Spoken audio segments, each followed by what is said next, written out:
દેશની પરિસ્થિતિ હંમેશના માટે કથાઓમાં કહ્યું છે અમે કે ખાલી સંપત્તિ વધવાથી સ્થિતિ નહીં બદલાય, માણસમાં સારા વિચારો જોશે.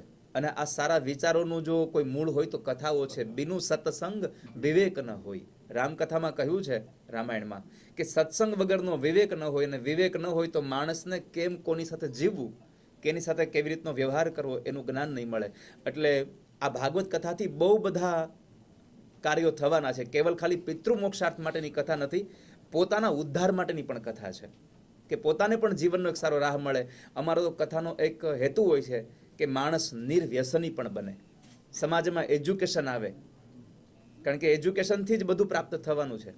એટલે સારા વિચારોની સ્થાપના થશે તો આતંકવાદ પણ ચોક્કસપણે દૂર થશે. અને રહી વાત સનાતનની, તો સનાતન તો એટલું ઊંડું મૂળ છે કે જેની કોઈને ખબર જ નથી કે કેમ આને કાપવું જોઈએ. એટલે સનાતનને ક્યારેય કોઈ હાનિ પહોંચાડી શકવાનું નથી, પણ સનાતનને હાનિ નહીં પહોંચાડે એ ભાવ સાંભળીને આપણે સાવ નિશ્ચિત થઈ જવાની જરૂર નથી, આપણે સાવધાન રહેવાની જરૂર તો છે જ.